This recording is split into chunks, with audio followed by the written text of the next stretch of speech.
Buenos días a todos, bienvenidos a esta sesión del miércoles de la 63 reunión anual de la Asociación Argentina de Astronomía. Vamos a comenzar esta sesión de Sistema Solar y Sistemas Extrasolares con la charla invitada de Yamila Miguel, que nos va a hablar de qué aprendimos acerca de Júpiter con la misión Juno. Así que, sin más, le pasamos la palabra a Yamila.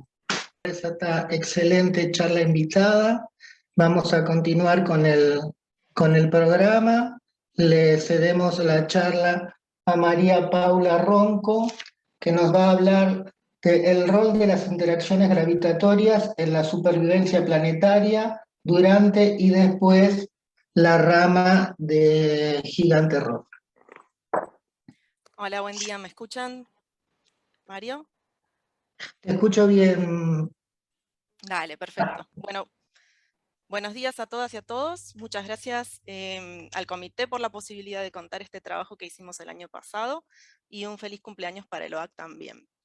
Bueno, para ponernos un poquito en contexto, les cuento que, bueno, en general en ciencias planetarias siempre estamos muy interesados en entender cómo se forman los planetas, como contó Yami al principio, cómo evolucionan los planetas, pero siempre cuando la estrella central se encuentra en secuencia principal, y muchas veces nos olvidamos de que también es interesante entender y estudiar qué es lo que pasa con un sistema planetario una vez que la estrella atraviesa las diferentes etapas de la evolución estelar.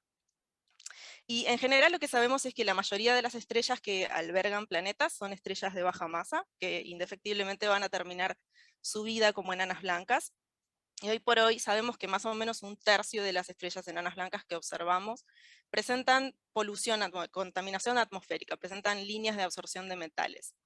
Y estas líneas de metales están asociadas no a procesos evolutivos de la propia estrella, sino a posible material planetario que logró sobrevivir de alguna manera de las etapas previas, sobrevivió la etapa de la RGB, de la AGB, y por diferentes motivos llegaron a alcanzar las regiones internas a la estrella central y la contaminaron. Y hoy por hoy hay un montón de evidencia observacional que justifica esta idea. Por ejemplo, se han observado discos de escombros de gas y polvo alrededor de enanas blancas, se observó un posible planetesimal, un objeto más sólido, rompiéndose alrededor de la estrella, de una enana blanca.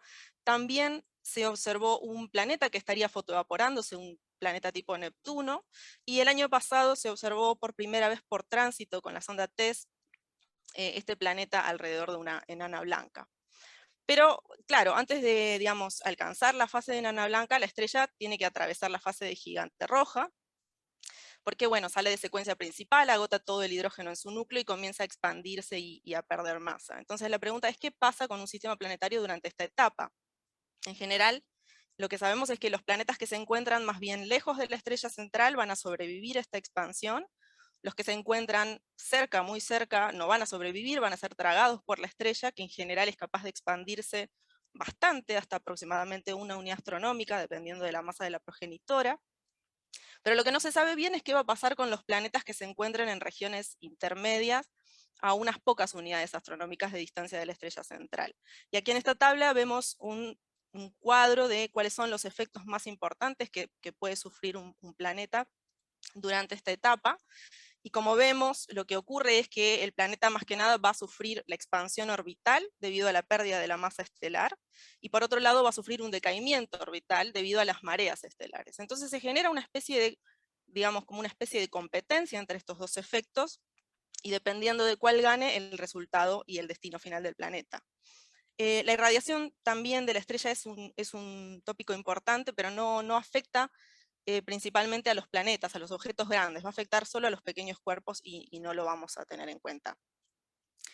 Bueno, hubo un montón de trabajos previos en este tema. Se estudiaron aquí, como pueden ver en estos trabajos que muestro aquí a la izquierda, se estudiaron de forma simultánea para planetas aislados los efectos de las mareas estelares y la expansión orbital debido a la pérdida de masa estelar.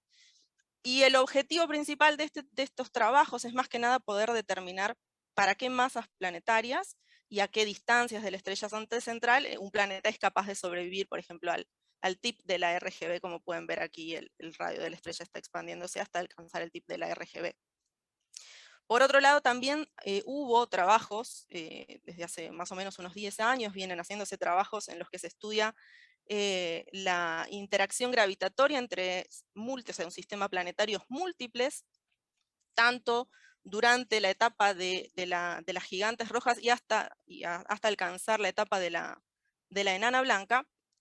Pero en este caso se considera a los planetas ubicados inicialmente a más de 10 unidades astronómicas, y de esta forma se evita considerar el efecto de las mareas estelares. Entonces, hasta el momento no había trabajos que estudiaran de forma, digamos, conjunta la evolución de un sistema planetario múltiple, con más de un planeta, ubicado a pocas unidades astronómicas de la estrella central, que incluyera estos efectos, tanto los efectos de mareas estelares como los de pérdida de masa estelar, incluyendo las interacciones gravitatorias entre los planetas.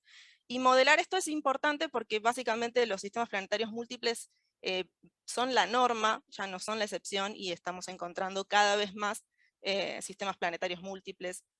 Y por eso bueno, nada, es interesante estudiar esto. Entonces el objetivo básicamente del trabajo fue ese. Lo que hicimos fue incluir el efecto de las mareas estelares en un código de N-cuerpos, que ya incluye los efectos de la evolución estelar, y de esta manera estudiar si los efectos conjuntos de mareas estelares, expansión orbital debido a la pérdida de masa de la estrella y a interacciones gravitatorias, cambia o no el destino final de un sistema planetario, en este caso formado por dos planetas, un planeta con la masa de Júpiter y un planeta con la masa de Neptuno en una órbita más interna, durante la etapa de la gigante roja. Entonces, para poder hacer eso, lo que hicimos fue, bueno, claro, teníamos que computar el cambio en el semieje de un planeta que sufre debido a estos dos efectos, el decaimiento y la expansión orbital por mareas y por pérdida de masa estelar. Seguimos el formalismo clásico de SAM para estudiar estos procesos.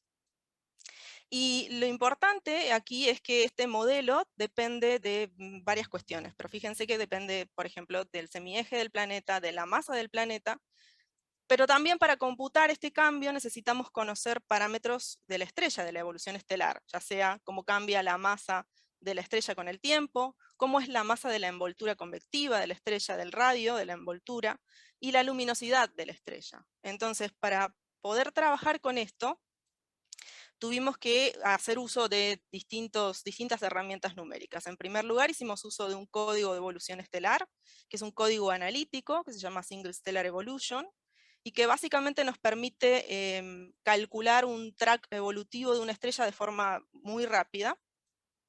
Con esos tracks evolutivos y combinándolos con un código analítico, semianalítico, un integrador Runge-Kutta, podemos computar la evolución del semieje para un planeta aislado, y eso fue lo que hicimos, desarrollamos ese código, de forma de computar rápido el destino de un único planeta, ¿sí?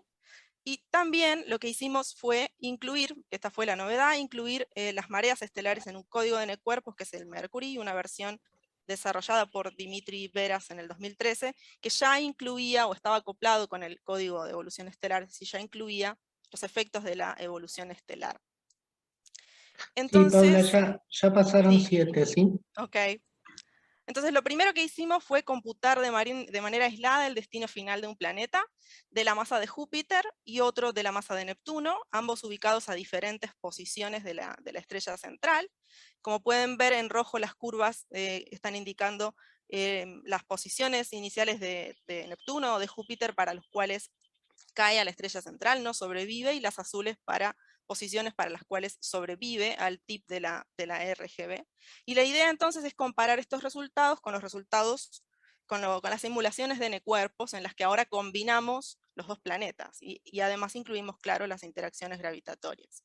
Entonces en esta gráfica vemos esos resultados, es un gráfico largo y complicado de explicar, pero fíjense que en los ejes X e Y vemos las posiciones iniciales de Júpiter y Neptuno, y los colores en los ejes están indicando los resultados de haber integrado los planetas de forma aislada, ¿sí?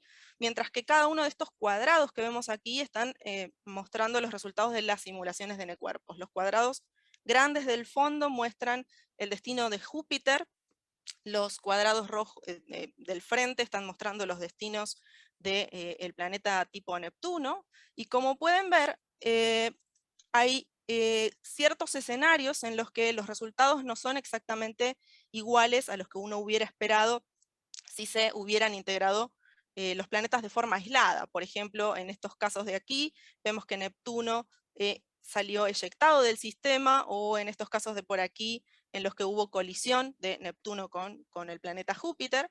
Pero hay particularmente dos casos de interés, que son estos que están aquí. En el caso en el que el planeta Neptuno no sobrevive a ser tragado por la estrella central, cuando originalmente debería haberse salvado si se lo hubiera integrado independientemente solo. Y en este caso, que estamos viendo aquí, Neptuno sobrevive cuando se hubiera esperado que no ocurra, que no sobreviviera.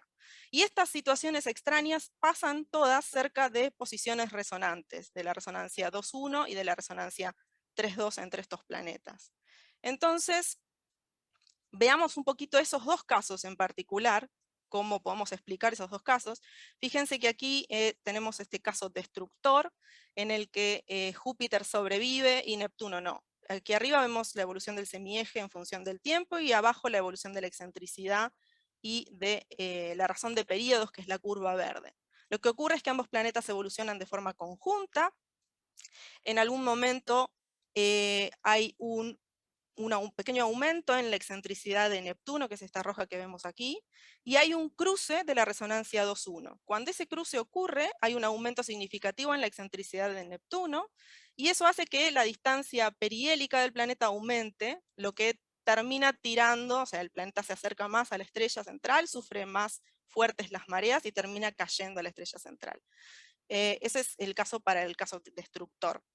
Y en el caso salvador, podemos decir que ocurre algo diferente. Ambos planetas evolucionan de forma conjunta. Júpiter va a terminar cayendo a la estrella central, pero al final ocurre que también hay un cruce de la resonancia 8.5, eso aumenta un poquito la excentricidad de Neptuno. Luego se atrapan los planetas en la resonancia 3.2, también hay un aumento en la excentricidad nuevamente, y ese aumento hace que haya un encuentro entre Neptuno y Júpiter, y ese encuentro termina disparando a Neptuno a una órbita más externa, que termina en más o menos unas 3 unidades astronómicas de semieje y con una excentricidad de 0,4 aproximadamente. Por último, como para terminar, les muestro esta gráfica en la que vemos un plano de la excentricidad semieje de la población de los Neptunos que lograron sobrevivir al TIP de la RGB. Vemos dos poblaciones diferenciadas. La importante que vemos más que nada es esta, que tiene excentricidades altas y semiejes también bastante más altos. Si estos planetas son capaces de sobrevivir a la AGB, entonces lo interesante es que pueden llegar a ser perturbadores de reservorios, de planetesimales, y pueden eventualmente ser dispersados hacia la enana blanca y contaminarla, pero bueno, eso es trabajo a futuro.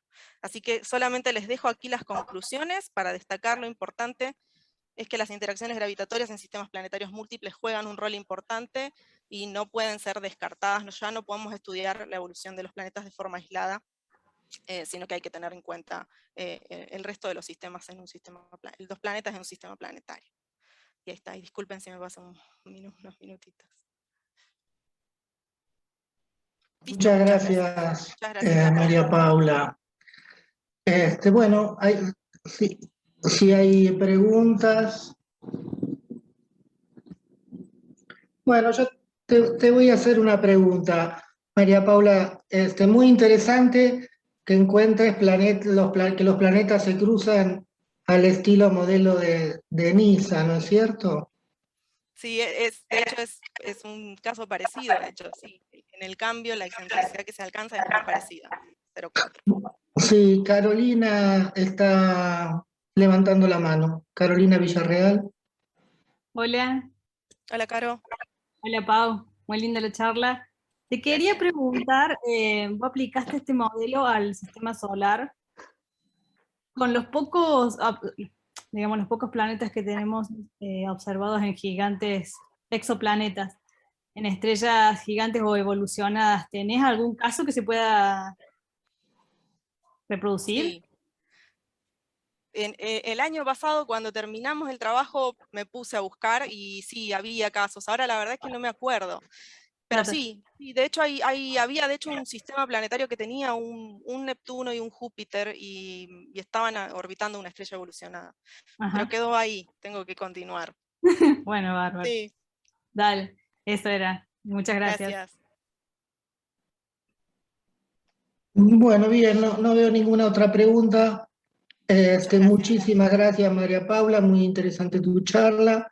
Continuamos con el programa.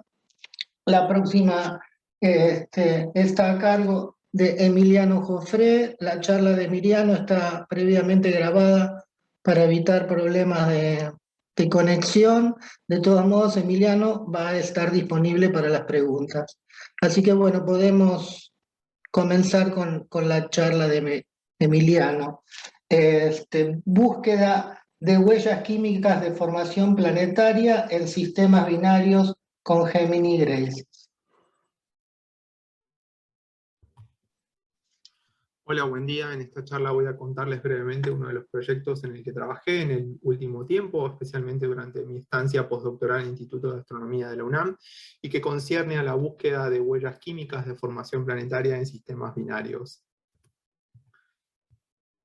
En particular, les voy a hablar del análisis que hicimos en colaboración con todas estas personas del sistema binario WASP 160, en el cual presentamos por primera vez un análisis químico de alta precisión de ambas componentes del sistema, además de refinar también los parámetros planetarios y hacer una búsqueda de planetas adicionales a partir de los datos de la misión TESS. Bueno, para entender por qué estudiamos la composición química detallada de sistemas binarios, tengo que empezar contándoles que en los últimos años se ha sugerido que el análisis de abundancias de elementos refractarios y también de volátiles de las atmósferas estelares podría ayudarnos a detectar señales de formación y evolución planetaria. Por un lado, varios estudios han mostrado que el Sol es deficiente en elementos refractarios en relación a los volátiles cuando es comparado con una muestra de gemelas solares sin planetas detectados, y que esas abundancias correlacionan fuertemente con la temperatura de condensación. Y lo más interesante es que se ha propuesto que la deficiencia en refractarios en el Sol se debe a que ese material fue usado para la formación de los planetas terrestres, asteroides y otras rocas de nuestro sistema solar. Por otro lado, hay evidencia de correlaciones entre las abundancias y las temperaturas de condensación, mostrando por el contrario un enriquecimiento de elementos refractarios relativo a los volátiles, y se ha sugerido que eso es causado por la acreción de material de tipo rocoso sobre las atmósferas de sus estrellas huéspedes. Sin embargo, se han propuesto otras hipótesis para explicar este tipo de correlaciones entre las abundancias y temperaturas de condensación, que no tienen que ver con la formación de planetas, sino que estarían relacionados principalmente con efectos del entorno estelar o efectos de la evolución química galáctica de las estrellas con las que se hace la comparación. Entonces es posible que varios de estos efectos puedan estar funcionando al mismo tiempo y alterar las composiciones estelares, entonces se hace difícil poder diferenciar los procesos que puedan estar asociados a la presencia del planeta con alguno de estos otros mecanismos que les acabo de mencionar. Entonces la alternativa a analizar estrellas de campo aisladas sería estudiar sistemas de estrellas que hayan experimentado la misma evolución y entorno a lo largo de sus vidas, de manera tal de mitigar o reducir o directamente eliminar los efectos no relacionados con la formación planetaria. Y un ejemplo de esos sistemas son las estrellas binarias, porque hay evidencia que apoya la idea de que las componentes de un sistema binario se forman a partir de la misma nube molecular, entonces tendría la misma composición química inicial, y por lo tanto es poco probable que las componentes estén influenciadas por una evolución química diferente o por efectos ambientales peculiares diferentes. En particular se trabaja con binarias visuales de amplia separación, de forma tal de poder obtener un espectro para cada componente, las cuales a su vez tienen que ser lo más similares posible para obtener parámetros estelares y abundancias químicas de alta precisión, y al menos una de ellas tiene que tener un planeta o un disco confirmado. Hasta el momento, sin embargo, hay muy pocos de estos sistemas binarios con estas características que hayan sido sometidos a análisis químicos detallados de alta precisión. Hasta la fecha hay casi más o menos 10 de estos sistemas.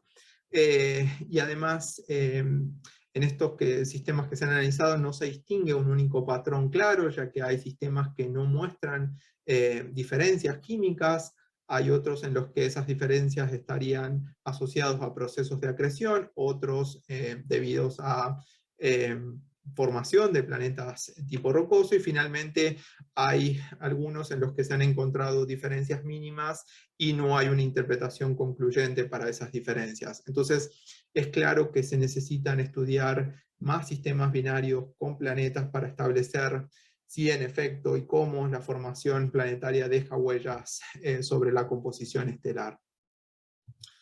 Entonces, con el objetivo de ampliar la pequeña muestra de binarias con planetas existentes, analizamos el sistema WASP 160. Este sistema lo identificamos como un buen candidato para realizar el análisis químico porque cumple varias de las características o condiciones que les mencioné antes. En este caso es la componente B del sistema sobre la que se ha detectado un planeta transitante tipo Saturno de corto periodo, mientras que hasta el momento no se han reportado planetas alrededor de la estrella primaria. Para ambas estrellas de este sistema obtuvimos espectros de alta relación señal-ruido con el instrumento GRACES de alta resolución de Gemini Norte, utilizando tiempo argentino, y a partir de estos datos de alta calidad obtuvimos parámetros atmosféricos de alta precisión, y encontramos que en efecto las estrellas son muy similares en temperatura, gravedad, metalicidad, y también en edad, como era de esperarse para un sistema binario. También a partir de los datos de alta calidad obtenidos con Gemini, obtuvimos abundancias químicas para 25 elementos además del hierro. Acá les muestro cómo quedan estas abundancias diferenciales, que esto es diferenciales, me refiero al de la componente B relativa a la A, esto es B menos A, en función de la temperatura de condensación de los elementos, y pueden notar que hay una correlación entre las abundancias y la temperatura de condensación bastante evidente. En particular notamos que la componente B parece presentar una deficiencia de elementos volátiles y un exceso de refractarios, siempre en relación a su componente primaria. Entonces la pregunta ahora es cómo explicamos este patrón químico a través de escenarios conectados con la formación planetaria, ya que al tratarse de una binaria podemos en principio descartar los efectos ambientales o de evolución química galáctica. Empezando por la diferencia en volátiles, se ha sugerido que la formación de planetas gigantes con grandes envolturas causarían una disminución en la metalicidad global de la estrella y también en su contenido de volátiles. Nosotros usando el modelo de Ramírez, nuestro análisis muestra que el déficit de volátiles podría en efecto ser explicado por la formación del planeta tipo Saturno que sabemos que existe alrededor de la componente B, si consideramos la masa convectiva actual de esta estrella. Pero necesitaríamos de la existencia de planetas adicionales, con masas entre 6 y 13 masas de Júpiter, si consideramos valores mayores de la masa convectiva para esta estrella.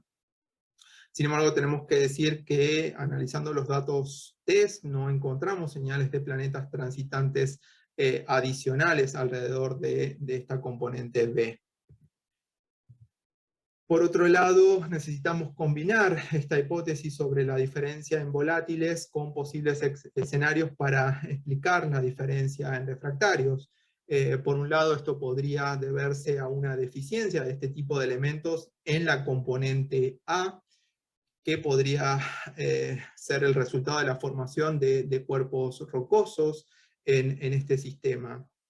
Nosotros usamos el modelo de Chamber y estimamos que la cantidad de material rico en refractarios faltante de esta estrella A para explicar el patrón químico sería entre 5 y 50 masas terrestres, dependiendo de la masa convectiva adoptada. Teniendo en cuenta las implicancias de este escenario, nosotros buscamos planetas planetas transitantes alrededor de esta componente A usando la fotometría 3, pero no encontramos señales de planetas en esta estrella. Aunque tenemos que decir que los datos no son concluyentes para planetas muy pequeños y de largo periodo. Por otro lado, otra posibilidad es que la diferencia en refractarios sea provocada por justamente un exceso de refractarios en la componente B, y que esto sea resultado de la caída de material de tipo terrestre sobre su atmósfera. Nosotros usamos el modelo de Chambers nuevamente y estimamos que la cantidad de material rico en refractarios que tendría que haber acretado esta estrella para explicar este exceso de refractarios está entre los 6 y casi 50 masas terrestres, dependiendo de la masa convectiva adoptada. Bueno, creo que ya estoy al límite de tiempo, entonces los dejo con las conclusiones. En particular resalto el hecho de que esta es la segunda binaria en la que se ha encontrado este tipo de patrón químico peculiar, y que si bien discutimos varios escenarios posibles conectados a la presencia de planetas para explicar el patrón químico observado, no podemos aceptar o rechazar ninguno de ellos de manera concluyente, dado principalmente los límites de detección de planetas adicionales que podrían existir en el sistema, y la dependencia fuerte que hay en los modelos de la masa convectiva adoptada. Así que sin duda, futuros relevamientos de velocidad radial, de fotometría o de imagen directa, incluso en ambas componentes del sistema, podrían dar nuevas restricciones o restricciones adicionales sobre el origen real del patrón químico que hemos detectado en este sistema. Gracias. Me quedo en el vivo por cualquier comentario o pregunta que tengan. Gracias. Bueno, muchísimas gracias, Emiliano. Habría que habilitarle el micrófono a Emiliano. Ya está habilitado, creo. Ya está habilitado. No veo ninguna acá pregunta en el chat. Voy a hacerte una preguntita. ¿Me puedo imaginar por qué el enriquecimiento en refractarios en la estrella que tiene planeta, pero la deficiencia de volátiles, vos, ¿cómo la explicarías? Bueno, es lo que mencioné ahí. Hay escenarios que proponen que si el planeta gigante tiene grandes envolturas ricas en volátiles, entonces eso quitaría de la nube protoplanetaria gas rico en volátiles y en realidad de la metalicidad global. Y eso produciría justamente... Alcanzaría eso. Sí, es llamativo, realmente es remarcable, ¿no? Sí, no sé sí, si hay... Tenemos una pregunta de Cristian Martínez, entonces. Gracias, Emiliano.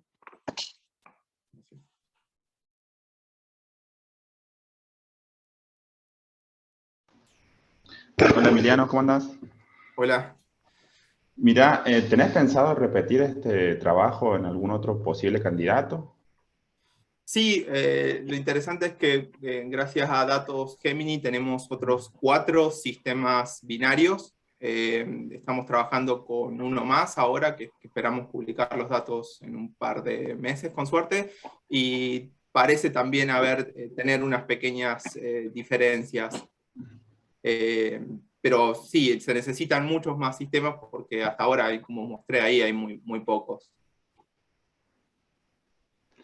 Bueno, gracias. Muy bueno tu trabajo. Gracias. Bueno, acá hay un comentario de Verónica Ahumada. remarcando la importancia de Gemini para este tipo de trabajos, el tiempo argentino de Gemini para este tipo de trabajos. Sí, sin duda. Así que bueno, no sé si querés hacer algún comentario al respecto, No, Emiliano. eso, la importancia de Gemini para este proyecto ha sido fundamental para nosotros. Sí, naturalmente. Bueno, muchísimas gracias, Emiliano. Vamos a seguir con el programa. La próxima charla está a cargo de Matías Serioni. Está la distribución orbital de sistemas multiplanetarios influenciada por resonancias puras de 3 planetas. Adelante, Matías. Bueno, sí. Buenos días. Si me permiten, adorné un poquito más el título. Creo que esto ayuda a la comprensión de la presentación, pero es básicamente lo mismo. En esta presentación voy a describir el trabajo que estamos realizando con ciertos colegas para determinar si existe una correlación entre sistemas planetarios compactos de baja masa y resonancia de movimientos medios de 2 y especialmente de 3 planetas. Para poner en contexto esta pregunta, hace 10 años se observó una diferencia importante entre sistemas planetarios de alta masa y sistemas de baja masa. Y es que en los primeros se observaba una abundancia de planetas en resonancias de 2 cuerpos, como se puede ver en el primer histograma. Mientras que esta abundancia no se observaba para sistemas de baja masa, sino más bien una preferencia débil para las resonancias de 2 cuerpos. Bueno, 10 años más tarde, la muestra de exoplanetas conocidos creció sustancialmente y podemos darnos el lujo de preguntarnos qué ocurre con este análisis si incluimos resonancias de 3 cuerpos. Y para estudiar resonancias de 3 cuerpos tenemos que pasar al espacio bidimensional de P2 sobre P1 versus P3 sobre P2 o sus análogos en movimientos medios, en N. Lo que estamos viendo en este caso, bueno, estamos en el dominio de sistemas compactos, además, dado que las razones de periodos no superan los 1.7.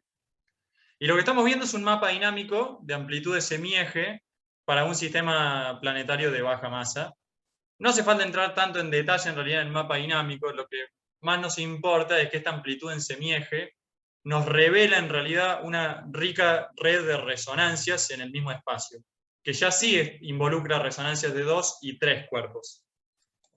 En particular podemos identificar 4 tipos de resonancias. En primer lugar, como rectas horizontales y verticales, tenemos resonancias de 2 cuerpos. Sus intersecciones corresponden a cadenas de resonancias de 2 cuerpos, tal que los 3 cuerpos estén en resonancia. Las diagonales crecientes son resonancias de 3 cuerpos puras, y las diagonales decrecientes son resonancias de 2 cuerpos, pero entre el planeta 1 y 3. Además, en este gráfico, los círculos y cuadrados negros corresponden a tripletes o ternas planetarias reales, siendo los círculos aquellos en sistemas de baja masa. Y lo que nos llamó la atención es que a primera vista parecen haber muchas ternas de baja masa encima de resonancia de 3 cuerpos. Esta tendencia llama la atención porque, como vimos hace un par de diapositivas, en los sistemas de baja masa no abundan las resonancias, al menos no la de 2 cuerpos. ¿Será acaso que si incluimos resonancia de 3 cuerpos la historia es distinta? Bueno, esa fue la motivación que nos llevó a abordar este trabajo, cuyo objetivo es determinar mediante métodos estadísticos si existe una correlación entre sistemas compactos de baja masa y la red de resonancias de 2 y 3 cuerpos. Y para llevar a cabo este objetivo, para atacar este objetivo, lo abordamos con el siguiente método, cuyo primer paso consiste en generar muestras aleatorias a partir de la distribución de razones de n, que ajustamos con una distribución log normal, y utilizamos para generar 10.000 poblaciones sintéticas, cada una compuesta por 60 ternas, es decir, 60 puntos en el espacio. En el gráfico de la derecha podemos ver como puntos verdes todos estos puntos generados de forma aleatoria para ver cómo esta distribución nos genera puntos en el plano, ¿no? Dónde genera más y menos puntos. Los puntos rojos en este caso son ternas reales. El segundo paso del método consiste en medir entonces la distancia mínima de cada terna o de cada punto a su resonancia más cercana. Bueno, calcular la distancia mínima de las resonancias es bastante sencillo, no lo voy a escribir en esta presentación, pero sí voy a introducir el parámetro del índice de proximidad, que sencillamente es la distancia mínima promedio de todos los puntos. Tal que entonces, si el índice de proximidad es igual a 0, significa que todos los puntos en este gráfico caen directamente encima de una resonancia. El tercer paso del método, entonces, consiste en comparar los índices de proximidad entre los sistemas reales y los aleatorios. Los sistemas reales nos van a devolver un índice de proximidad numérico explícito, que señalamos con una recta roja en el gráfico a la derecha, mientras que los sistemas aleatorios, bueno, en este caso vamos a tener 10.000 gráficos como estos, entonces lo que nos va a devolver es una distribución de índices de proximidad que graficamos en verde en el gráfico a la derecha. Ahora, vale remarcar que el índice de proximidad que obtenemos depende de la red de resonancia y por lo tanto las resonancias que estamos considerando, ¿no? Entonces, es válida la pregunta, ¿cómo seleccionamos el conjunto de resonancias? Bueno, para seleccionar el conjunto de resonancias, lo que hacemos es basarnos en los mapas dinámicos. Nosotros construimos mapas dinámicos para sistemas planetarios compactos de baja masa, justo lo que estamos estudiando, con excentricidades iniciales nulas para el mapa de arriba y de 0,05 para el de abajo. Entonces, de esta forma podemos ver cuáles son las resonancias más importantes y definir nuestro conjunto de resonancias. Por ejemplo, centrándonos en las resonancias más importantes del primer mapa dinámico, definimos el primer conjunto de resonancia con el que trabajamos, de nuevo, constituido por las resonancias más importantes del mapa, pero aún así, en este conjunto notamos, especialmente en el segundo mapa, que existen otras resonancias que aún así dejan rastros en el espacio. Lo cual también consideramos un segundo conjunto de resonancias, donde seleccionamos todas aquellas resonancias que dejan un rastro en el mapa, pero que no son de orden tan alto. Sin embargo, como podemos ver, el segundo conjunto de resonancias llena el espacio de resonancias, lo cual puede que no sea prudente, porque de alguna manera estamos implicando, en este caso, que todos los tripletes están cerca de una resonancia, lo cual sabemos que no es así. Y que muchas de estas resonancias, si bien dejan rastros en los mapas, son rastros mínimos o son rastros que están localizados a una pequeña zona del mapa. Sin embargo, para esta presentación vamos a mostrar los resultados que obtuvimos para ambos conjuntos. Luego, la forma en la que llevamos a cabo el análisis es estudiando la separación entre el índice de proximidad observado, sería la recta roja, y la media de los sistemas ficticios. Entonces, si ambos coinciden, como sucede en el caso con la recta del medio, lo que esto nos dice es que, dada la distribución intrínseca de razones de n, o razones de periodos, es en realidad muy probable obtener los tripletes observados. Sin embargo, si el índice de proximidad observado es mucho menor que la media de los sistemas ficticios, esto implica que en realidad es poco probable obtener tripletes tan cerca de las resonancias. Y por lo tanto sí existe una correlación entre la muestra y la red de resonancias. Quizás eso señala un vínculo causal, que puede involucrar procesos de migración planetaria, disipación nuclear, etc. Pero bueno, esta es la forma en la que llevamos a cabo el análisis, por lo cual podemos pasar a los resultados. Como mencioné, voy a contar los resultados que obtuvimos con ambos conjuntos de resonancias, empezando por este experimento donde construimos el mismo gráfico, pero solamente considerando resonancias de dos cuerpos. En este caso, como podemos ver, como está escrito arriba a la derecha de cada gráfico, las separaciones no son muy grandes, no superan los 2 sigmas entre el índice de proximidad observado y la media. Y esto corrobora en realidad lo que vimos al principio de la presentación, que en los sistemas de baja masa no abundan las resonancias de dos cuerpos, pues baja la correlación. ¿Qué pasa si incluimos resonancia de 3 cuerpos? Sí. Ya te van quedando 3 o 4 minutos. Dale, gracias Mario. Si incluimos resonancia de 3 cuerpos, en este caso, vemos que las separaciones crecen. De hecho, podemos ver en el primer conjunto la separación crece a 3,38 sigmas. Esto parecería señalar entonces que hay una alta correlación entre la muestra y la resonancia de 3 cuerpos. ¿Pero es así o acaso quizás la separación crece sencillamente porque estamos considerando muchas resonancias, más resonancias que antes? Bueno, para atacar esta pregunta, repetimos el experimento, quitando todas las resonancias de 2 cuerpos y considerando solamente 4 resonancias de 3 cuerpos, y nada más en el red. Y como podemos ver, la separación creció muchísimo, es ahora de 4,47 sigmas. Por lo tanto, concluimos que al menos parece que estos sistemas de baja masa tienen mayor correlación con algunas resonancias de 3 cuerpos que con la red de resonancias de 2 cuerpos. Estas 4 resonancias de 3 cuerpos las seleccionamos debido a que en el mapa dinámico parecían ser las más importantes para la muestra. Pero sí nos preguntamos cómo variaba esta separación si consideramos más o menos resonancia de 3 cuerpos. Lo cual construimos el siguiente gráfico, en donde en el eje Y podemos ver cómo varía esta separación en unidades de sigma, y en el eje X vamos agregando sucesivamente resonancia de 3 cuerpos, comenzando solo con una red de resonancia de 2 cuerpos. Entonces podemos ver que esta separación crece y es máxima cuando agregamos la 4ª resonancia de 3 cuerpos, pero si seguimos agregando, en realidad esta separación decrece. Esto parecería estar señalando que la mayor parte de la muestra está cerca de solamente 3 o quizás 4 resonancias de 3 cuerpos. Repetimos este experimento también para el segundo conjunto de resonancia y vemos lo mismo. La separación es máxima con 3 resonancias, ya la 4ª en este caso resta un poquito. Entonces, en conclusión, confirmamos una correlación estadística entre sistemas planetarios compactos de baja masa y la red de resonancias de 2 y 3 cuerpos. Más específicamente, encontramos que 3 o quizás 4 resonancias de 3 cuerpos son particularmente relevantes para la muestra, y son las que señalamos en el mapa de la derecha, donde podemos ver en negrita las 3 resonancias más importantes, y la 3-7,4 es esta resonancia que suma para un conjunto y resta para otro.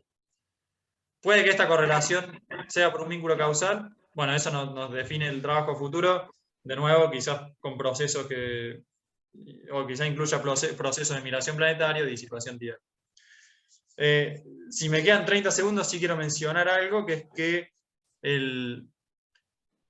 por supuesto nos preguntamos si esta correlación existe solamente debido a estas 2 hileras muy evidentes de planetas que se pueden ver, o los trencitos, como le llamamos nosotros.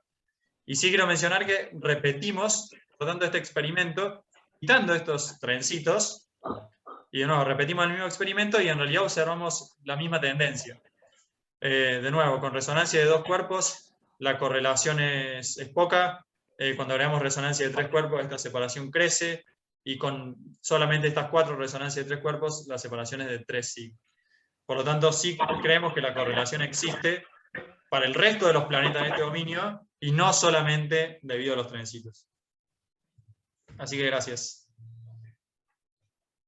Muchas gracias, Matías. Esperamos a ver si hay alguna pregunta, alguna mano levantada. Sí, a mí se me ocurría precisamente preguntarte lo que mostraste en la última diapositiva, en el sentido de que tus resultados sugieren que hay un mecanismo extra que produce la resonancia de 3 cuerpos, como ser, mencionadas mareas, que es la palabra en castellano, migración planetaria probablemente, no sé si querés explicar un poquito eso, migración planetaria provocada cómo, etcétera. Sí, bueno, eso merece su propia presentación en realidad, pero porque sí se sabe que la migración planetaria convergente puede llevar a sistemas planetarios a resonancia de 2 cuerpos, y más precisamente a las cadenas de resonancia, ¿no? Las intersecciones de las rectas verticales y horizontales. Aunque quizás no de forma tan eficiente para sistemas planetarios de baja masa. Aún así, si sistemas planetarios de baja masa de alguna forma por migración planetaria terminan en estas intersecciones, sí se cree que la disipación tidal los pueda alejar y justo utilizando como ruta esta resonancia de 3 cuerpos. Al mismo tiempo hay algunos trabajos que han encontrado que no, es todo un tema en realidad, pero sí se cree que podría ser una posibilidad. Sí, sí, nosotros ajustamos una solución con Daniel Carpintero sobre TRAPPIST-1, que es un lindo ejemplo, digamos, y lo hicimos con los primeros 270 tránsitos y encontramos resonancias de tres cuerpos genuinas, digamos. O sea que, Claro, puras. claro, como los ángulos que nosotros encontramos eran bastante precisos, nos permitía predecir los ángulos críticos, y los ángulos críticos de las de 2 no libraban, pero las de 3 sí, digamos, o sea que serían genuinas. Eso era bastante interesante. Estamos extendiendo un comentario propaganda. Ahora hay bastante más tránsitos conocidos, estamos tratando de encontrar una solución que satisfaga todos los tránsitos para ver si ese resultado se reproduce. Está muy vinculado con esto. Sí. Bueno, muchísimas gracias, Matías. Vamos No, a seguir gracias. con el programa. La próxima charla a cargo de Milagros Colazo, Grupo de Observadores de Rotaciones de Asteroides, GORA, aportes a la comunidad científica como resultado de una intensa colaboración amateur y profesional. Bueno, buenas tardes a todos y todas. Ahí ven mi presentación, ¿me escuchan bien? ¿Sí? Bueno, bien, como dijo Mario, el objetivo de esta charla es presentarle a la comunidad científica a el GORA, el Grupo de Observadores de Rotaciones de Asteroides, que es una colaboración entre astrónomos profesionales y amateurs. Bueno, primero para hacer una muy breve introducción sobre las colaboraciones, PROAM, que es el nombre con la que se lo conoce a nivel internacional. Les he dejado acá algunos de los tantos artículos que hay publicados en los que los datos fueron obtenidos de esta manera, y esto va desde estrellas binarias, medio interestelar, hot Júpiter, o sea, en la rama del estudio extrasolar, cometas, y obviamente hay un montón de trabajos también en el ámbito de los asteroides, ¿sí? Entonces, en Argentina también hay antecedentes muy importantes de colaboraciones PROAM. Tal vez las dos más destacables son las del descubrimiento de los anillos de Chariclo y también de la atmósfera de Makemake. Y cabe destacar también que hay en Bosque Alegre reportado un descubrimiento de un asteroide, que es el 2016 CH-138, que también fue observado por astrónomos amateurs, ¿sí? Así que, bueno, esto era simplemente para hacer una breve introducción sobre los antecedentes internacionales y nacionales de las colaboraciones PROAM. Bueno, ¿qué es el GORA entonces? Ahora hablamos un poco de la historia. Entre 2009 y 2014 funcionó la Asociación de Observatorios Argentinos de Cuerpos Menores, la AOACM, que se dedicaba básicamente a tareas de astrometría y fotometría, ¿sí? Luego, por cuestiones personales de los integrantes, hubo un parate hasta el 2018, donde se retomó la actividad de manera muy intensa, pero ahora formando lo que es el GORA, ¿sí? Donde ya se focaliza en fotometría la actividad y sobre todo en la rotación de asteroides. Cabe destacar que gracias al funcionamiento de la AOACM fue que hubo muchas personas que lograron experiencia y aprendieron técnicas que fueron luego recuperadas por GORA. ¿Quiénes integran GORA? Bueno, hoy en día ya hay somos más de 50 los integrantes, amateurs y profesionales de este grupo. Y algo a destacar es que forman parte 33 observatorios que no están solo en Argentina, que de hecho están ubicados en distintas provincias de Argentina, sino que también contamos con observatorios en Uruguay, en Perú, y también se han sumado observatorios europeos, tanto en España como en Italia. Y aún es más, solemos recibir ayuda cuando es necesario de un observatorio que se encuentra en Australia, ¿sí? Para poder hacer estudios interesantes de rotación de asteroides, el hecho de que tengamos observatorios en diferentes latitudes es muy importante. Y además hay una gran variedad de equipos, tanto de tipos de telescopios, diámetros de telescopios, y también de los sensores, ya que hay quienes utilizan CCDs y quienes utilizan los CMOS. ¿Cuáles son los objetivos del grupo? Bueno, primero, trabajar cooperativamente en equipo, valorar el aporte individual, aprender y mejorar técnicas observacionales. Van a notar durante esta charla que en GORA siempre se propone objetivos difíciles y estamos siempre dispuestos a aprender técnicas nuevas e incorporar herramientas que nos permitan buscar objetivos cada vez más desafiantes.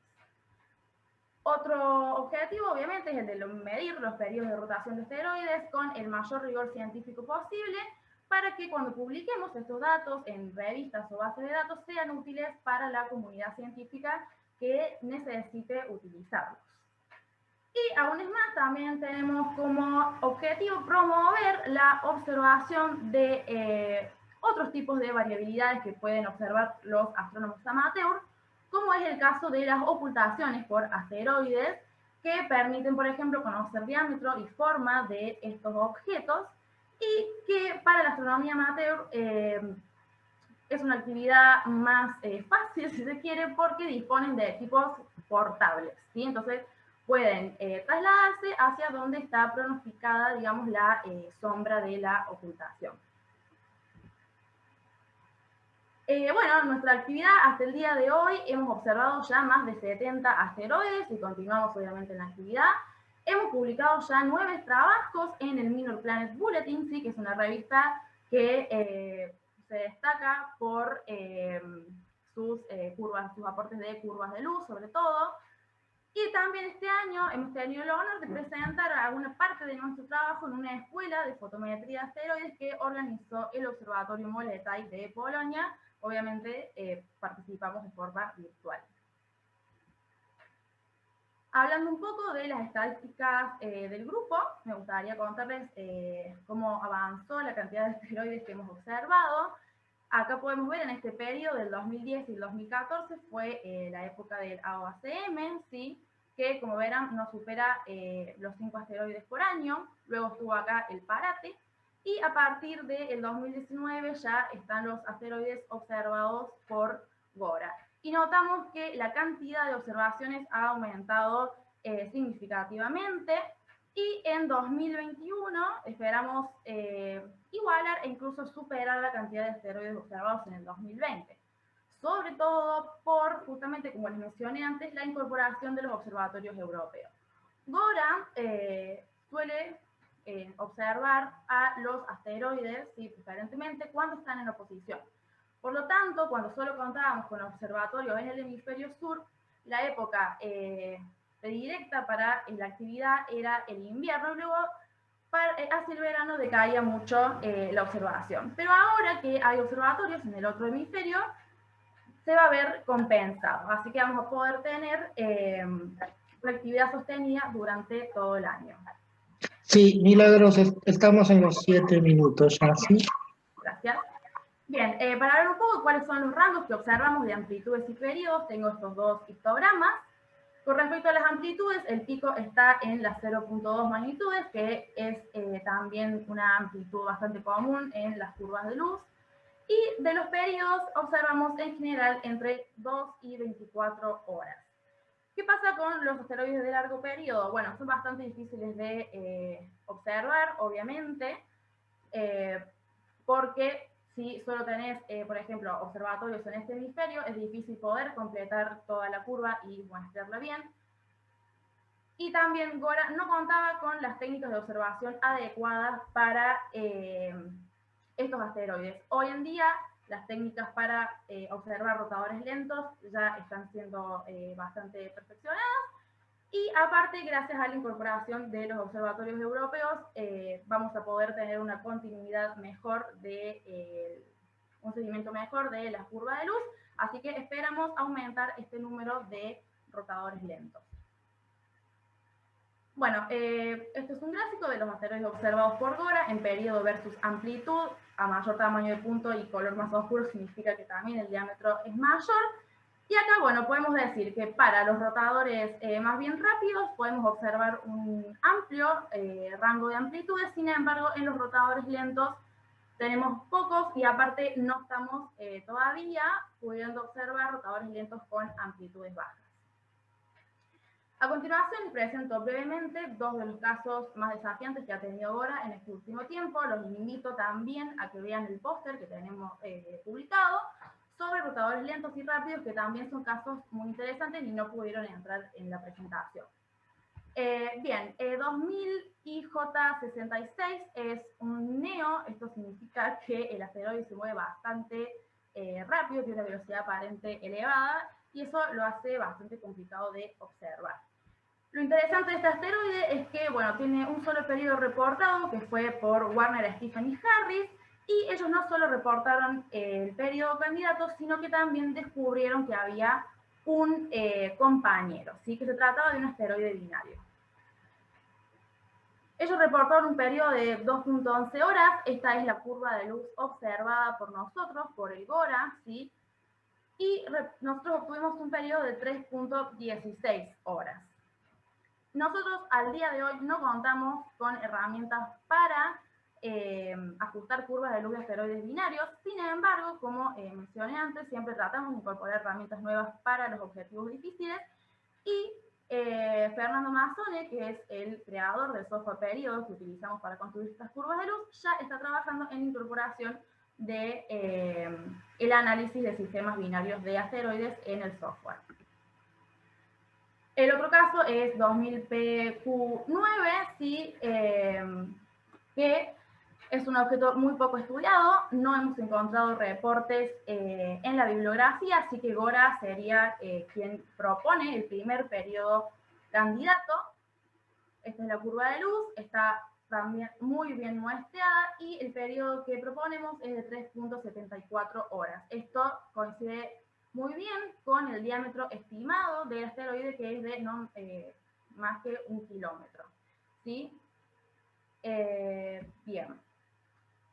Bueno, como conclusión, nosotros sabemos que los asteroides desempeñan un papel importante para entender el origen y la evolución de nuestro sistema solar, y como les decía, también es importante tratar de observar aquellos grupos menos estudiados, rotadores lentos, amplitudes bajas, o también los rotadores rápidos.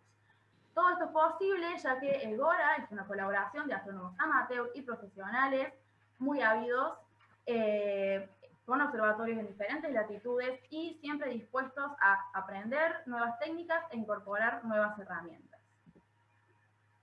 Como perspectiva a futuro, queremos obviamente continuar con la observación y el análisis de periodos de rotación, seguir publicando semestralmente en el Minor Planet Bulletin y también participar de congresos y escuelas, y, como había mencionado también un poco antes, ampliar el campo de estudio a ocultaciones estelares, tránsitos de exoplanetas o también el estudio de estrellas variables.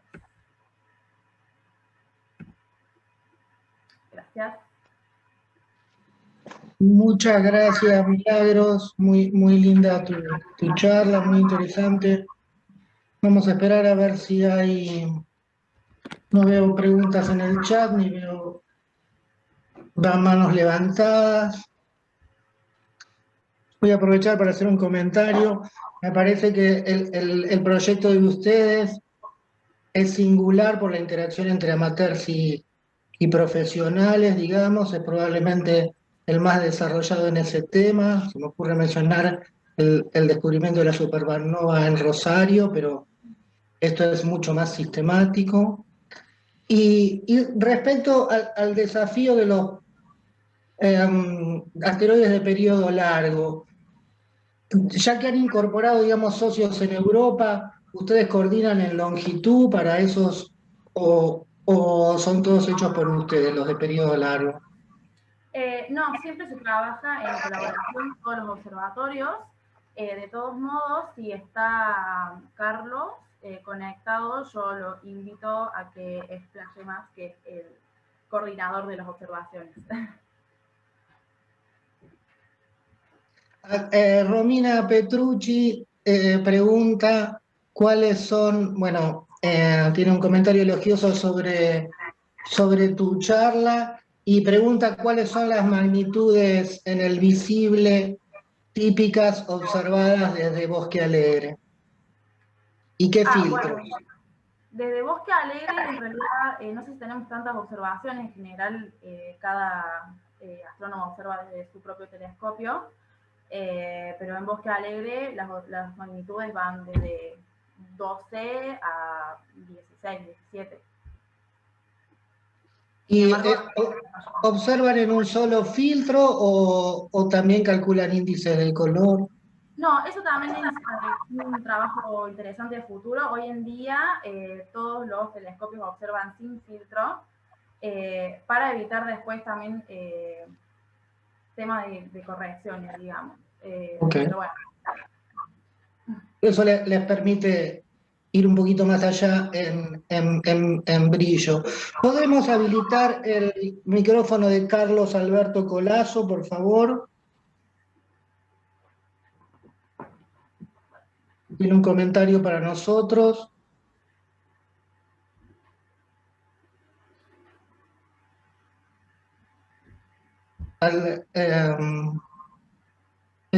No está pudiendo hablar Carlos, me parece. Sí, hola, sí, ¿ahí se escucha? Sí, te escuchamos, Carlos. Bien, no, solamente comentar en base a lo que habían planteado sobre el tema de los rotadores lentos. Habías preguntado sobre el tema de longitud. En rigor, claro, eso es más útil para los rotadores rápidos, por el hecho de que podemos ampliar el rango de horas. Y habían hecho otra pregunta también. Magnitud límite en Bosque Alegre. Bueno, ocurre lo siguiente, nosotros observamos hasta magnitud 14 aproximadamente por el hecho de que tratamos de seleccionar objetos que puedan ser barridos por varios observatorios. Entonces, como los telescopios amateur alcanzan hasta 30 o 40 centímetros, ese es nuestro límite de magnitud. Obviamente que para Bosque Alegre, los aportes que hacen ellos podrían acceder a magnitudes mayores. Ok, muchísimas gracias a los dos, muy encomiable el trabajo que hacen. Vamos a continuar con el programa. La próxima charla a cargo de Mariana Sánchez, formación de planetas rocosos en el límite subestelar, contrastando interacciones con el disco de gas. Adelante, Mariana. Hola, buenos días a todos. Yo soy estudiante de doctorado en la Facultad de Ciencias Astronómicas y Geofísicas en La Plata y trabajo bajo la supervisión del doctor Gonzalo Belía en la misma facultad y el doctor Juan José Daunes en Universidad de la República en Uruguay. Y bueno, antes de empezar quería agradecer a la asociación por el espacio de la charla para poder presentar estos últimos resultados de mi trabajo de tesis. La motivación de nuestro trabajo se basa en que las estrellas de muy baja masa y enanas marrones son los objetos más abundantes en nuestro entorno solar y las zonas habitables se localizan muy cerca de estos objetos, por lo cual los convierte en blancos ideales para la búsqueda de vida en sistemas extrasolares. Varios planetas ya se han descubierto dentro de la zona de habitabilidad en estrellas tipo M, ya sea tanto desde Tierra, con espectrógrafos como Express o con el telescopio TRAPPIST, así como con misiones espaciales como TESS y como misión espacial futura que también va a detectar planetas de tipo Tierra en zona habitable alrededor de Nanas M, la misión Plata. Para tener en cuenta durante el tratamiento de la formación planetaria, en estos planetas que se forman en órbitas tan cercanas al objeto central, no se pueden despreciar los efectos de marea. Además, las enanas marrones y las estrellas de muy baja masa pueden retener los discos protoplanetarios por varios millones de años, hasta decenas de millones de años, según las observaciones. Y además, para tratar la migración planetaria, vimos que en la literatura no hay una sola receta, ¿no? Hay varias prescripciones, por lo que nos pareció interesante hacer una comparación. En particular, nuestro objeto central de estudio va a ser un objeto en el límite La masa que tiene es de 0.08 masas solares, y lo importante a destacar en el modelo de formación es que durante los 100 primeros millones de años de su evolución se contrae mucho, pasando de un 90% del radio del Sol a un 10% nada más del radio del Sol. Cambia también su temperatura efectiva, su luminosidad varía como 10 a la -3 órdenes de magnitud. Y el periodo pasa de un par de días a solamente un par de horas. Como resumen de formación planetaria, para poner en contexto nuestro trabajo, desde que se forma la protoestrella hasta que se forma el disco protoplanetario de gas y polvo, pasa del orden de 1 millón de años. En ese tiempo, en la teoría clásica, el polvo va aumentando de tamaño hasta que se forman los planetesimales, luego los embriones, y dependiendo de la masa del sólido que va acretando de gas, es que se pueden llegar a formar planetas gigantes o no. Una vez que se disipa el gas del disco, siguen colisiones y fragmentación de los cuerpos tardías. Dependiendo de la masa de los protoplanetas interactuantes, ocurren o no eyecciones, hasta que se forman los planetas terrestres en el orden de los 100 millones de años. Por lo cual, nuestro trabajo se basa originalmente desde el millón de años, donde vamos a suponer que coexisten un set de embriones protoplanetarios con un disco gaseoso, y los vamos a estudiar durante 100 millones de años. Para eso vamos a utilizar el código Mercury de N-Cuerpos, que originalmente tiene en cuenta solamente efectos gravitatorios, y a los cuales nosotros le sumamos por una subrutina como fuerzas externas, efectos de relatividad general, de marea, que incluyen la contracción y el spin-up, y una pseudosincronización para los embriones protoplanetarios. Nosotros ya hicimos un estudio durante los primeros 100 millones de años considerando estos efectos, que están publicados en el trabajo Sánchez et al. 2020, y en los que vimos la relevancia de los efectos de marea en la supervivencia de estos planetas internos, en particular en los que se localizan en la zona habitable. Ahora lo último en lo que estuvimos trabajando fue incorporar las interacciones del disco durante los primeros 100 millones de años, y para eso incorporamos 2 prescripciones diferentes y nos basamos en un modelo del disco estándar. Estos resultados que les voy a contar ahora los remitimos hace poquito e incluyen algunos comentarios del referee, así que esperemos estén pronto publicados. La versión está modificada del código, como les contaba, incluye un término de relatividad general para tratar la percepción absidal y 2 términos de marea, de distorsión y disipación para tratar tanto la percepción absidal como el decaimiento orbital en semieje y en excentricidad. Nuestro modelo se basa en el modelo de equilibrio tidal originario por Hood y después fue tratado por varios autores. La evolución de la rotación estelar, así como la contracción del objeto central y la pseudosincronización de los protoembriones, está basada en estos trabajos que les muestro a la derecha. Y luego, para tratar las interacciones del disco de gas con los protoembriones, nos basamos en un modelo de disco estándar propuesto por IDA en el 2016, en el que separa los perfiles de densidad, temperatura y escala de altura del gas en 2 regiones, una región interna de viscosa y una región externa de irradiación. Los parámetros que usamos para este modelo del disco fue un parámetro viscoso fijo, una opacidad fija. Hicimos evolucionar la luminosidad por los modelos de Baraf, la acreción de gas de la estrella por el modelo de Manara.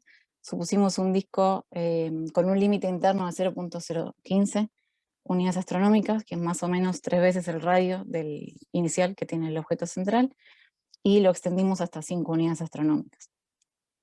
Nuestro tiempo inicial es 1 millón de años, y vamos a poner un set de embriones que tienen originalmente la masa de 1.5 martes.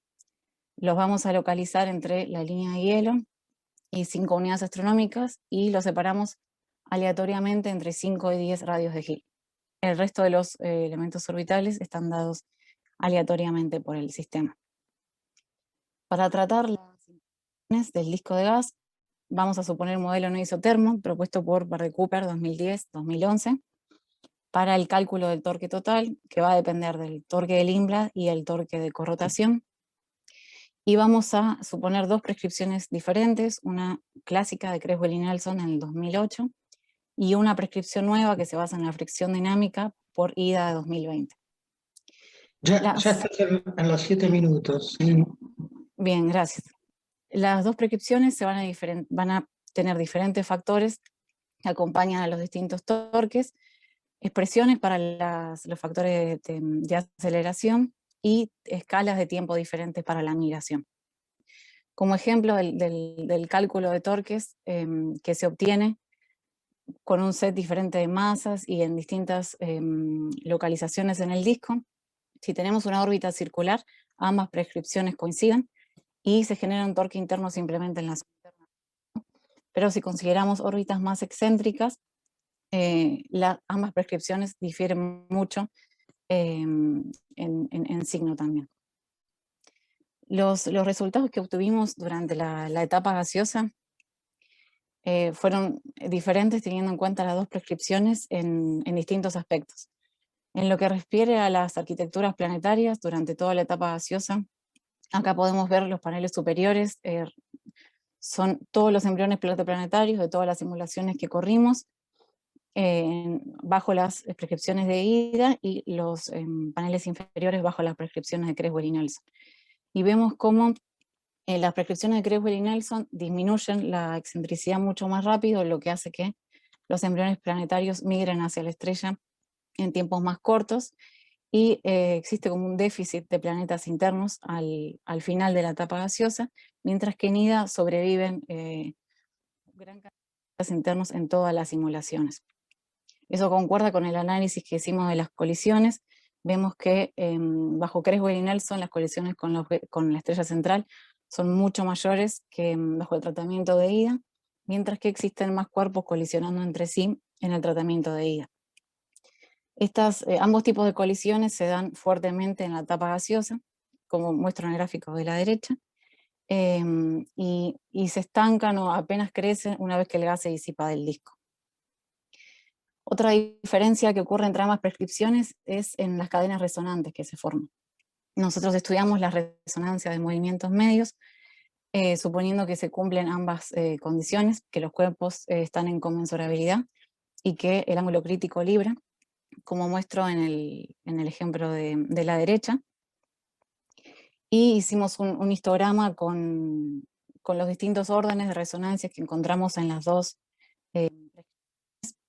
y vemos cómo primero en IDA existe una mayor cantidad de cuerpos resonantes en distintos órdenes de resonancia. Y otra diferencia que se encuentra es que en el gráfico superior de la derecha les muestro un ejemplo de cadenas resonantes bajo la prescripción de Creswell y Nelson. Como los cuerpos miran muy rápido, estas cadenas se forman en casi todas las simulaciones, pero al cabo de 3-4 millones de años se rompen porque los cuerpos miran hacia la estrella. En cambio, en IDA, muchas de las cadenas resonantes que se forman sobreviven hasta que el gas se disipa del disco. Igualmente, una vez que el gas se disipa del disco, vemos que se rompen todas las resonancias por migraciones hacia la estrella. Y lo último que les quiero contar es, una vez que el gas se disipó del disco, nosotros seguimos corriendo las simulaciones hasta completar los 100 millones de años. Y acá les muestro las arquitecturas planetarias que vimos, cuenta cada prescripción, discriminadas por simulación, y podemos ver que bajo el tratamiento de IDA se forman en todas las simulaciones una serie de sistemas planetarios localizados en la zona habitable, con un rango de masa que va de la masa de Marte a la masa de la Tierra. Las zonas habitables fueron calculadas a partir de los modelos de Barnes del 2013, y acá superpongo dos zonas habitables. La zona habitable calculada a los 100 millones de años y la zona habitable calculada al gigaño, ya que por el tipo de masa y localización de estos planetas, teniendo en cuenta los efectos gravitatorios, de marea y relatividad general, no va a haber un cambio significativo en semieje. Lo último que quería comentar es que los sistemas que se formaron bajo las prescripciones de IDA, que se encuentran dentro de los 0.1 unidades astronómicas, están en muy buen acuerdo con el radio de los periodos de planetas adyacentes, planetas de tipo terrestres, que se detectaron ya sea por tránsito o por velocidad radial, en torno a estrellas desde el límite subestelar hasta 0.14 masas solares. Acá les dejo las conclusiones, pero para resaltar, después de las distintas cosas que les fue mencionando, es que estos planetas que se pueden formar en zonas muy cercanas a la estrella, al principio van a estar desprovistos, ¿no?, de la zona habitable, por lo que su habitabilidad va a tener que ser estudiada con cuidado por la gran radiación estelar. Y por las comparaciones que les fui comentando, teniendo en cuenta ambas prescripciones, parece ser que es más apropiado tratar la migración con las prescripciones de IDA en el caso en que estemos en el límite subestelar. Bueno, muchas gracias. Muchas gracias, Mariana. Tenemos una pregunta de Octavio Aguilera. Hola Mariana, ¿cómo estás? Hola, ¿cómo andás, Octavio? Muy lindo el trabajo. Te quería hacer dos preguntas cortitas en realidad. Sí. Cuando utilizan las prescripciones del torque de Parder-Cooper, Sí. ¿tienen en cuenta las correcciones en las excentricidades? Porque esos torques están calculados por órbitas circulares y vi que las excentricidades que mostraste de los planetas son moderadas, al menos. Sí, Y, perdón. No, y la otra era si cuando, porque yo no estoy muy en tema con las enanas marrones, cuando hablas de la contracción de la estrella, ahí ya estás suponiendo de que, digamos, ya tenés la estrella aislada y el disco protoplanetario, o todavía estás como en una etapa de, no sé, de clase cero, en donde todavía hay material que cae sobre el disco o algo de ese estilo. Bien. Pero bueno, lo primero que me preguntaste, viste que el cálculo del torque tiene en cuenta tanto el torque de Lindblad como el de corrotación, y hay dos factores de corrección que se multiplican con esos torques, y en esos factores se tienen en cuenta las excentricidades y las inclinaciones. Y si bien las excentricidades, como viste, que no superan el valor de 0.2, si bien no son tan altas, ya se ven diferencias entre las dos prescripciones y en esos valores que acompañan a los torques. Por eso hay una diferencia grande en signo y más que nada en las escalas que acompañan a los términos de las aceleraciones, que es lo que produce el cambio en usar una prescripción y la otra. Okay. Y lo que me preguntaste de las enanas marrones, no, suponemos, los modelos a partir del 1.000.000 de años, que suponemos que ya está el disco de gas formado en el plano medio. A partir de ese 1.000.000 de años, porque los modelos de Baraf dan información a partir de como entre 500.000 y 600.000 años, pero durante ese tiempo, hasta el 1.000.000 de años, es casi estable el radio. Empieza a decaer a partir del 1.000.000 de años, cuando ya suponemos que está el disco en el plano medio. Ok, muchas gracias. Gracias. Bueno, ya no tenemos más tiempo. Muchas gracias, Mariana. Hay varios comentarios en el chat sobre tu charla. Recuerden que pueden seguir la discusión en Slack y tendríamos que pasarle la palabra a María Victoria porque tiene algunos anuncios. Yo quisiera, como empezamos un poco 10 minutos tarde, para no perder tiempo en el coffee break, podemos empezar la sesión especial unos 5 minutos más tarde porque la presentación va a ser más breve de lo que está agendado. Adelante, María Victoria. Bueno, gracias Mario. Primero decirles que vayan a ver los póster ahora y utilicen Wonder es una posibilidad de explicar los pósters, y quería hacer una aclaración sobre Slack. primera cosa que tienen que hacer es registrarse en Slack. No es automático el registro. Una vez que están registrados se pueden sumar y así participar. Que ayer fue un poco confusa los comentarios que se hicieron.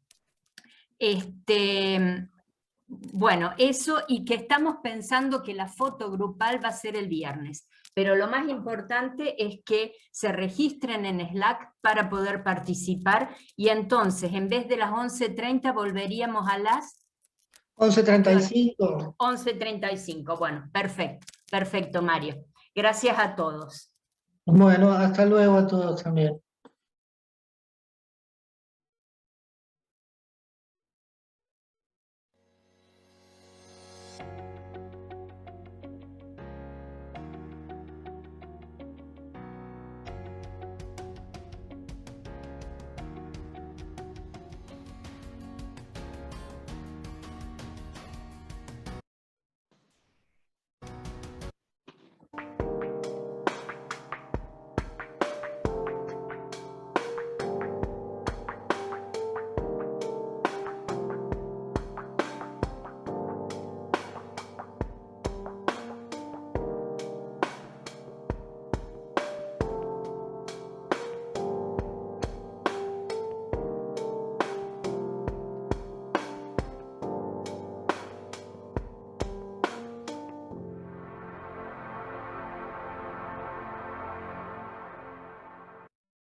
Bienvenidos a este segundo bloque de la sesión de la mañana.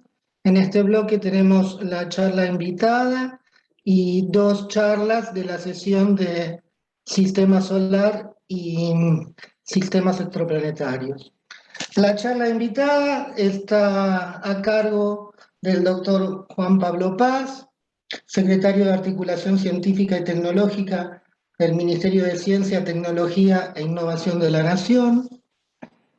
Juan Pablo Paz es un viejo conocido de los que estudiamos y trabajamos en Buenos Aires, por lo menos, más allá también.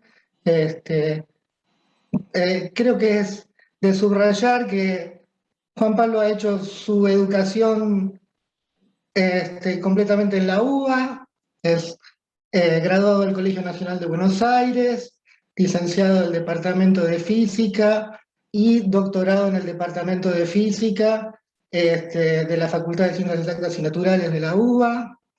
Trabajó con nuestro recordado y querido Mario Castagnino.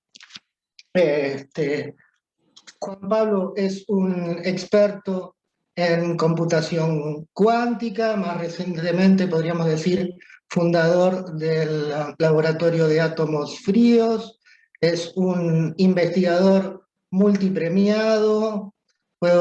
Te pido disculpas si omito alguno de tus premios, pero Premio Fundación Bunge y Morn en el año 2010, Premio CONEX Ciencia y Tecnología, Diploma al Mérito en la disciplina Física y Astronomía en el año 2013,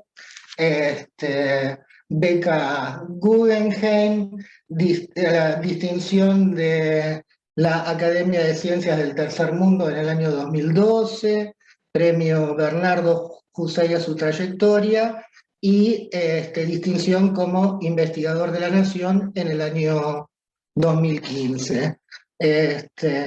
Bueno, sabemos que aún antes de la función pública, Juan Pablo es un activo protagonista del debate sobre política científica, particularmente en su participación en el Grupo Ciencia Argentina, y hoy está en la función pública desde diciembre del año 2019.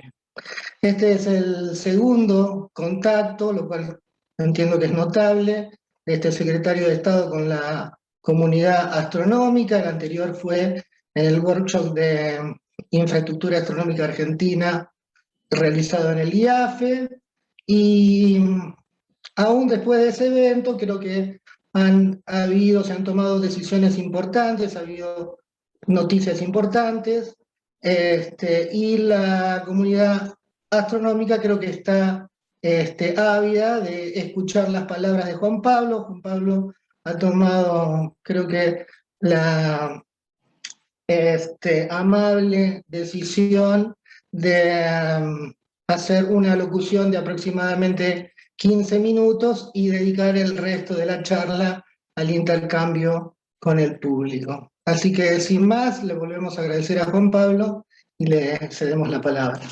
Gracias. Bueno, entonces la próxima charla de esta sesión de Nair Trógolo, densidad de partículas en el entorno del asteroide 65.803 Didymos debido a su rápida rotación. Hola Mario, ¿se escucha? Se escucha bien. Bien, perfecto. Bueno, muchas gracias por la presentación.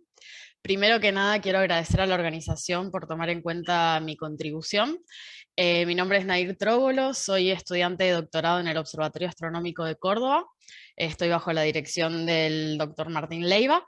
Sin embargo, el trabajo que les voy a contar el día de hoy lo estuve realizando en la estancia que estoy haciendo actualmente en la Universidad de Alicante, que está financiada en parte por el proyecto NEOMAP, en el cual estoy trabajando junto con Adriano Campo Bagatín y Fernando Moreno.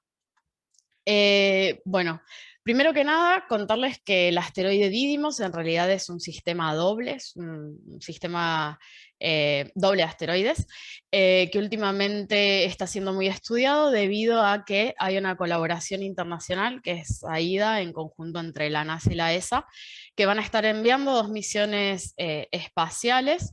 La sonda DART será lanzada el próximo 24 de noviembre, falta poco, con el objetivo de realizar una colisión en el asteroide y probar si es posible cambiar la órbita del asteroide secundario, que se llama Dimorphos, alrededor del asteroide primario, que es Didymos. Entonces, en este contexto, el proyecto NEOMAP es el que brinda soporte a estas 2 misiones, DART de la NASA y ERA de la ESA. Bueno, entonces, Didymos dijimos que es un sistema binario, además es un asteroide que es cercano a la Tierra, tiene una órbita que es bastante excéntrica. Sin embargo, la característica física que me interesa sobre todo para este trabajo es que es un rotador rápido. El primario tiene un periodo de rotación sobre su eje de 2.26 horas, lo que lo deja muy cercano al límite de disrupción. Y acá en esta imagen les pongo algunos de los parámetros físicos más importantes. Didymos es un asteroide que tiene unos 780 metros de diámetro y no se conoce su estructura interna, pero hay muchas pistas que nos dicen que podría ser un asteroide de tipo Ravel-Pile, al igual que los asteroides Bennu y Ryugu, que son los que están viendo en las imágenes de fondo, que han sido visitados hace un tiempo atrás por otras sondas espaciales. Un asteroide Ravel-Pile es un básicamente agregado gravitacional, se forman posterior a una colisión de asteroides por la reacumulación de los fragmentos generados en la colisión, y tienen la característica de que estos asteroides, el asteroide como un todo, tiene grandes vacíos en el interior, lo que genera que tengan bajas densidades. Otra característica de estos cuerpos es que muchas veces presentan abultamientos en la región ecuatorial, tal como lo vemos acá con Ryugu, tienen esas formas como de diamante.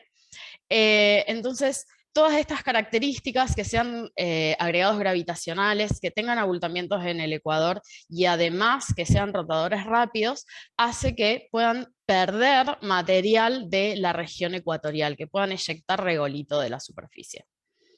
Entonces, básicamente esta es la motivación del trabajo. El objetivo de mi trabajo es estudiar bajo qué condiciones es posible el desprendimiento de partículas debido a la rápida rotación en Didymos, computar la densidad de masa espacial y estudiar los diferentes estados finales y las trayectorias de las partículas.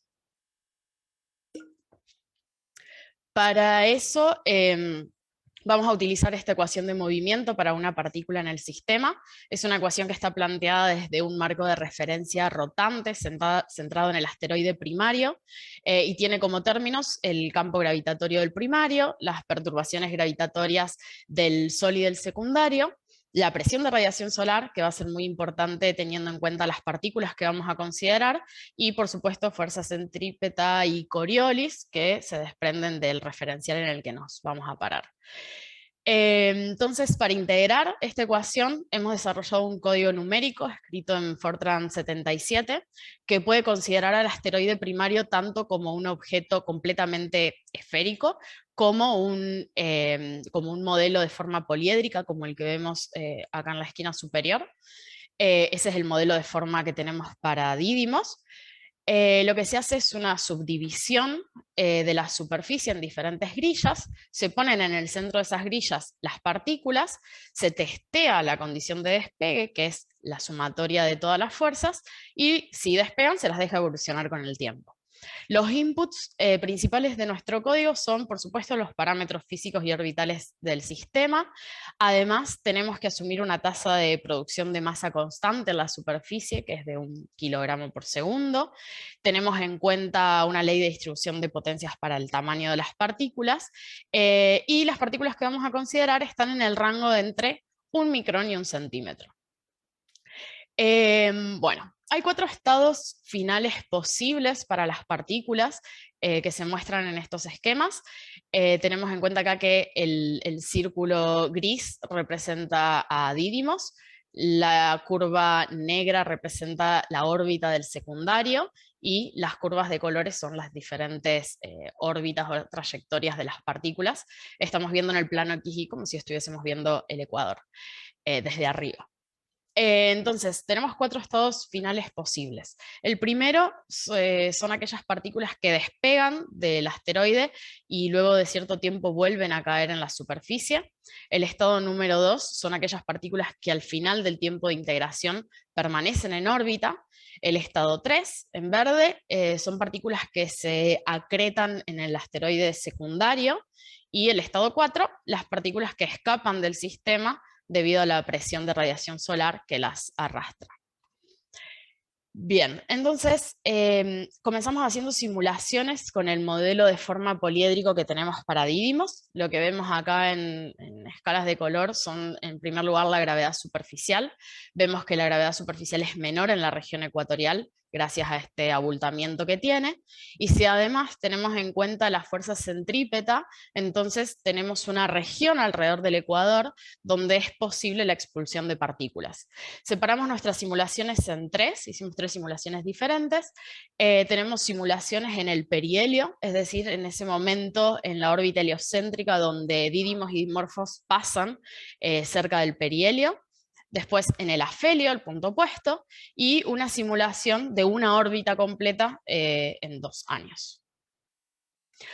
Lo que estamos viendo acá es el resultado para el caso del perihelio y del afelio. Ambas simulaciones han sido desarrolladas en 30 días alrededor de esa época. Y lo que vemos en este plot es la densidad de masa en la coordenada radial. Medida desde el centro del asteroide. Entonces lo que vemos es que al cabo de 30 días es posible observar una nube de partículas en torno al asteroide que se acumula en los primeros 150, 170 metros después de la superficie. Sin embargo, la densidad de partículas es bastante diferente si consideramos la época del perihelio y del afelio. Entonces, si observamos acá el diagrama de la órbita, vemos claramente que durante el perihelio el asteroide se encuentra muy cercano al Sol, entonces la presión de radiación solar es más intensa, generando que muchas más partículas puedan escapar. En particular, en el caso del perihelio hay un 8% de partículas del total que escapan, versus el 1.6% de partículas que escapan durante el afelio. Una cosa a destacar es que la mayoría de las partículas que son eyectadas en algún momento del asteroide vuelven a regresar a la superficie del asteroide, es decir, terminan en el estado final 1. Estamos hablando de más de un 90%. A su vez, el tiempo de vida medio en órbita de las partículas que permanecen en órbita están entre las 52 horas en el perihelio y son un poco más estables en el afelio, unas 125 horas. Bien, esta nube de partículas no se distribuye de forma homogénea alrededor de todo el asteroide, sino que se encuentra como si fuese un disco en el plano ecuatorial del asteroide. Lo que vemos acá es la densidad de partículas respecto a la colatitud o latitud. En 90 grados estaría la zona del ecuador, y vemos que hay un disco de partículas que no está colocado de forma simétrica, sino que hay más partículas en la región sur, y esto se debe a que el cuerpo en sí no es homogéneo, entonces por eso observamos esto. Ya te quedan unos minutitos, ¿sí? Bueno, bien, para el caso de la órbita completa, lo que pongo acá es la comparación con las curvas que mostré en las diapositivas anteriores. La curva púrpura es la simulación para una órbita completa.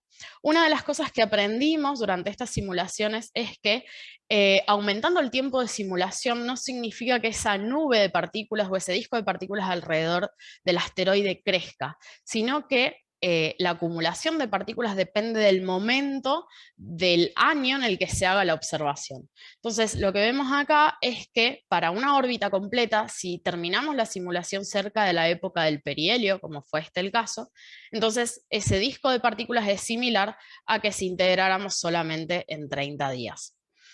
En estos plots, en el caso de abajo, les muestro el asteroide mirado desde arriba, desde el polo norte, y cómo es esa distribución de las partículas en el disco de Didymos, tanto para las partículas más pequeñas, que son del orden de 5 micrones, como para las más grandes, que es el último gráfico. Entonces, las partículas más pequeñas están en camino a escaparse del sistema. Las partículas de tamaños intermedios forman una especie de brazos espirales alrededor del ecuador del asteroide, y las partículas más grandes permanecen como un disco que es un poco más estable alrededor del asteroide. Acá vemos otra representación de lo mismo. Bien, una cosa a destacar es que, como les dije antes, el 90% o más de las partículas vuelven a caer sobre la superficie del asteroide. Esto hace que muchas caigan muy cerca de la zona ecuatorial, ¿sí? Sin embargo, tenemos también caída de partículas en regiones de más altas latitudes. Entonces, lo importante de esto es que todas estas partículas que vuelven a caer al asteroide formarían un reservorio para futuras eyecciones. Entonces, básicamente lo que aprendimos en todo este tiempo en el estudio de Didymos es que es posible que haya una eyección de partículas, incluso un disco estable de partículas alrededor de Didymos, del primario, y este sería un proceso de eyección y caída constante que logra un estado estacionario en aproximadamente 27 días. Bueno, eso sería todo. Muchas gracias, y si quieren hacer alguna pregunta. Muchas gracias, Nair. Si hay preguntas, por favor, levantan la mano en Zoom. Romina, por favor. Sí. Romina Di Sisto.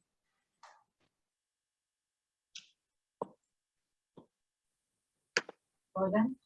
Sí, hola. Sí, se escucha. ¿Qué tal? Muy interesante la charla. Gracias. Te hago una consulta, porque veo que se integran por escalas de tiempo cortas, pero no sé si tal vez en escalas de tiempo más largas, o para pensar, digamos, este disco estable que mencionaste, debería estar incluido tal vez el efecto Yarkovsky o Short, ¿no? Porque eso te puede barrer, digamos, todo este disco, si es que existe, o lo tuvieron en cuenta. No, efectivamente no tuvimos en cuenta Yarkovsky y Shorp porque consideramos que actúan en escalas de tiempo más largas y las partículas tienen un tiempo de vida medio que a lo sumo es de 5 días. Son muy cortos. Lo que termina manteniendo el disco es la reyección constante de estas partículas. Entonces, aparentemente estarían mantenidas en órbita por el campo gravitacional de los dos asteroides y lo que más influye es la presión de radiación solar que las puede expulsar en cuestión de poquitas horas. Claro, perfecto, gracias. Gracias. Natalia también levantó la mano. Natalia Rossignoli, si le pueden ceder la Hola. palabra. ¿Me escuchan ahí? Sí. Se escucha. Gracias, Nair, por la charla, está buenísima, la verdad me encantó. Te quería preguntar el tema de la eyección inicial de las partículas, cómo eligen la distribución de tamaños o si es uniforme. Bien, no, gracias, primero que nada. Elegimos un rango de partículas entre 1 micrón y 1 centímetro en este caso. También tenemos simulaciones hechas con otros tamaños, pero lo que estoy mostrando acá es de las partículas pequeñas. Y lo que hacemos es, utilizamos una ley de potencias para los tamaños que tiene un exponente de menos 3.5, que es similar a las partículas que se han encontrado en Bennu, por ejemplo. Buenísimo, gracias. Gracias. Cintia, la última pregunta. Cintia, Judith, no llego a ver. Ragone. Sí, yo. Sí, gracias. Nair, hola. Mi pregunta son dos cortitas. Una es, ¿cuánto es el tiempo de máquina que usas para hacer cada una de tus runs? Y la segunda tiene que ver con la recaída, con la caída de nuevo de las partículas al asteroide, que noté que es un poco asimétrica. Si eso, la pregunta es si tiene que ver con la posición en la que está el secundario que le está girando o alguna otra cosa. Bien, bueno, gracias. En primer lugar, ¿cuánto tiempo demoran? Las simulaciones a 30 días llevan aproximadamente 2 o 3 días, dependiendo de algunas de las condiciones iniciales que les ponemos, y la simulación a una órbita entera demoró más de 20 días. Eso en primer lugar. Y la caída asimétrica depende mucho de cómo es el campo gravitatorio alrededor de Didymos, que como creo que lo ven acá en pantalla, en este rincón, Didymos, si bien tiene una forma que, digamos, no es esférica, entonces muy en la cercanía de la superficie, que es donde se mueven estas partículas, el campo gravitacional es bastante variante. Entonces, para la caída de partículas depende mucho de la configuración que hay en ese momento del secundario, el Sol, por cómo le afecta la presión de radiación solar, y la gravedad local sería de la superficie que está justo por debajo de la partícula, por así decirlo. Claro, y para la eyección igual, Sí, ¿cómo estamos muy atrasados. No, les pido que las repreguntas las vayan a hacer por Slack. Fantástica tu charla, Nair, tuvo mucha repercusión. Te hago un comentario. Creo que sería interesante que pusieran la forma del primario, o sea, los momentos gravitacionales, los J, etcétera, porque con alguna disipación es un mecanismo propuesto para formar anillos, ¿viste? Alrededor de asteroides. Sí. Simular el impacto, mejor dicho, la eyección de polvo por el impacto, porque vos estás simulando solamente lo que se va naturalmente. Sí, sí.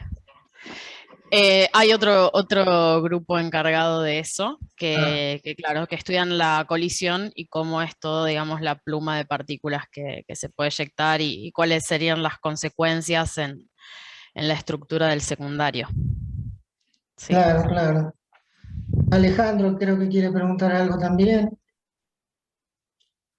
Hola Nair, aprovecho a Hola. saludarte. Una pregunta que por ahí se me pasó. De esta región ecuatorial donde las partículas salen y bueno, vuelven a reincidir y muchas escapan, yo creo que alguna vez vos nos comentaste internamente que estaban interesados obviamente cuando se produzca el impacto en el secundario de tratar de discriminar qué son partículas provenientes del primario y para realmente poder limpiar las observaciones de lo que se va a eyectar de la masa secundaria. Entonces la pregunta es, que capaz que se me pasó a mí en la charla, si ya lograste cuantificar cuánto es el porcentaje de las partículas que escapan de la zona ecuatorial y que inciden realmente efectivamente en el secundario.